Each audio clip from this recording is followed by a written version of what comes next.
Hello my dear students. Now question number 2.7। Okay, अभी हम बात कर रहे हैं मोशन इन स्ट्रेट लाइन और उसके एनसीईआरटी के जो अनसॉल्व प्रॉब्लम एक्सरसाइज के प्रॉब्लम जो हमको गिवन होते हैं वो क्वेश्चन हम देख रहे हैं।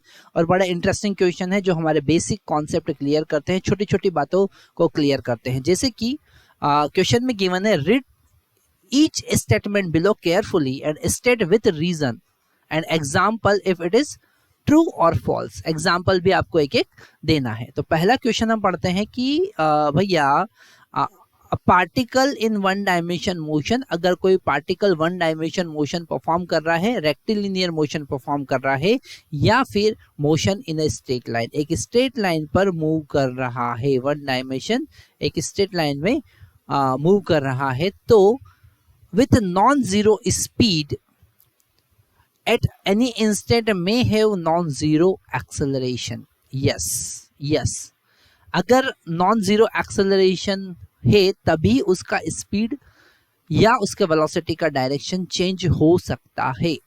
जीरो है तो बढ़ेगा कैसे, क्योंकि चेंज होगा, और that change is called acceleration. जरूरी नहीं कि स्पीड होगा या वेलोसिटी होगा तो ही एक्सेलरेशन होगा।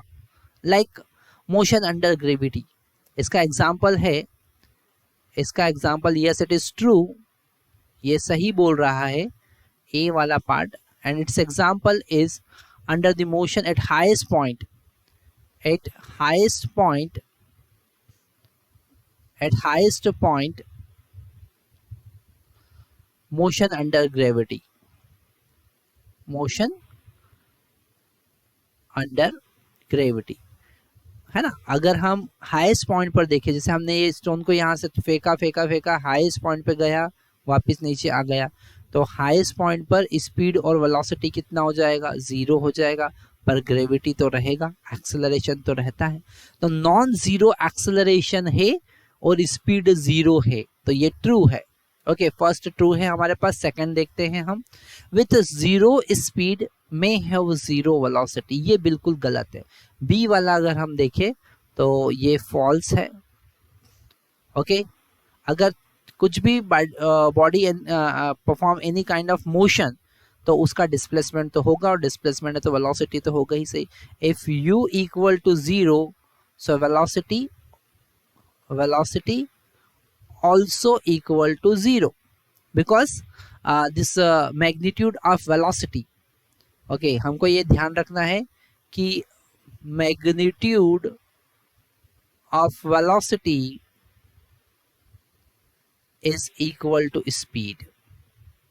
इंस्टेंटेनियस वेलोसिटी का जो मैग्नीट्यूड है वो इंस्टेंटेनियस स्पीड के बराबर है, और स्पीड अगर जीरो हो गया तो वेलोसिटी भी जीरो हो जाएगा।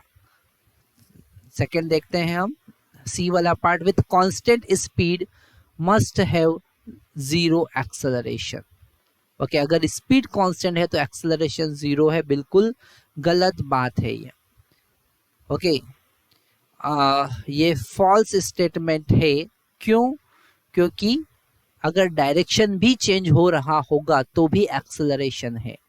ओके, है ना, एक्सेलरेशन में डायरेक्शन भी होता है। एग्जाम्पल हम देखते हैं, जैसे circular motion. Circular motion, what is the example?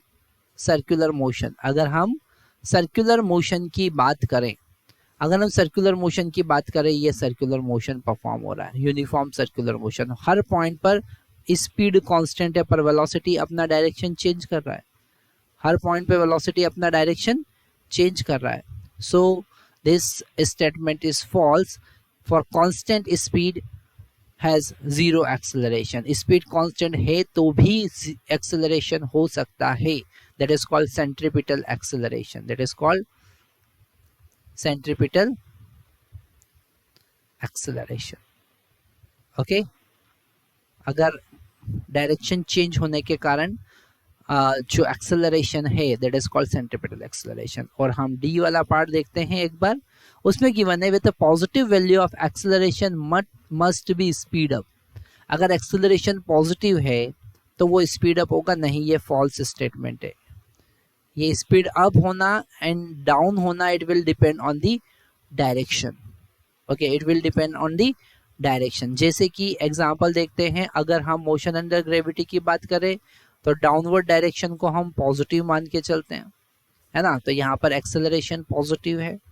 फिर भी जब हम बॉडी को अपवर्ड थ्रो करते हैं, तो उसका स्पीड चेंज होता है कि नहीं होता है? तो इसका मतलब अगर एक्सेलरेशन पॉजिटिव है तो बॉडी का स्पीड चेंज हो सकता है, डिक्रीज हो सकता है। अगर वो अपवर्ड मूव करेगा तो डिक्रीज होगा ना, तो डिक्रीज हो सकता है, यही क्वेश्चन वो पूछ रहा है। This positive acceleration and negative acceleration is our decision, which direction we are taking positive, which direction we are taking negative. So if one direction we are taking and body moving in that direction we are taking acceleration is positive, अगर एक direction हमने माना कि चलो भैया ये positive direction है और एक्सेलरेशन भी इसी डायरेक्शन में है और बॉडी अपोजिट डायरेक्शन में मूव कर रही है, तो स्पीड तो डिक्रीज होना ही है ना, तो इसलिए ये डी वाला स्टेटमेंट फॉल्स है। तो यहाँ पर इस क्वेश्चन में हमको बेसिक चीज़ें पता चलती है जो हमको पता नहीं था, है ना। हो सकता है कि किसी न्यूमेरिकल में किसी क्वेश्चन में ऐसा कुछ कॉन्सेप्ट आ जाए, तो अब हम उस कॉन्सेप्ट को अच्छे से ध्यान रखेंगे। Thank you very much.